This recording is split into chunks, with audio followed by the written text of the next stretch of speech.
इंसान को अपनी जगह पर लगा हुआ दांत छोटा सा महसूस होता है, मगर जब वो दांत गिरता है तो दो दांतों जैसा बड़ा खला छोड़ जाता है और इंसान वहां उंगली रख रख कर तस्दीक करता है कि वाकई ही एक दांत गिरा है।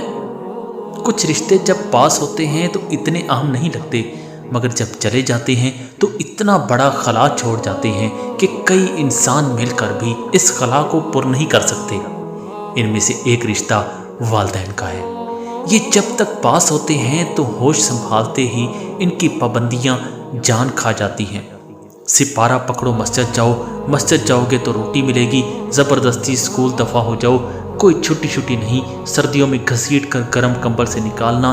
बंदा सोचता है कि क्या इनकी ज़िंदगी में कोई काम मैं अपनी मर्ज़ी से भी कर सकूँगा या नहीं। ये बहुत अजीब ताल्लुक़ होता है। हर पसंद के आगे माँ बाप खड़े नजर आते हैं। हर रंग में भंग डालने वाले, खेल की सनसनीखेज लम्हात, आखिरी ओवर्स, अफरीदी की बैटिंग और ऐन वक्त पर माँ की ललकार। नालायक, तू अभी तक मस्जिद नहीं गया? अम्मी मस्जिद इधर ही है, नहीं कहीं जाती, चला जाऊंगा, बस 5 बॉल हैं।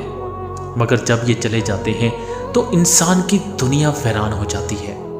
खुशी के वक्त पहला ख्याल यही आता है कि अम्मी को बताऊं या अब्बा को बताऊं कि आपका वो बेकार सा बेटा या बेटी कितने काम के निकले हैं। मगर फिर झटका लगता है कि जिनको असल खुशी होनी थी वो तो चले गए। ढूंढ उनको अब चरागे रुखे ज़िबा लेकर। हर खुशी अपने पसे मंजर में दुख की कसक छोड़ जाती है। वालिदैन की हर वो बात और पाबंदी जिस पर हमें इस वक्त गुस्सा आता है, हकीकत में इनके खुलूस और इखलास का मज़हर होता है।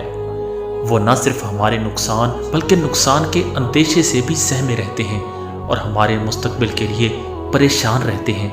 मगर ये बात तब तक समझ नहीं आती जब तक आपकी अपनी औलाद नहीं होती और आप भी जूती उठाकर बेटे के सर पर खड़े नहीं होते।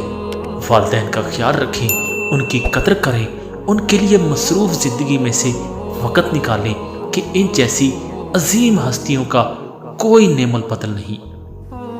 नाजरीन, आपको हमारी ये वीडियो कैसी लगी?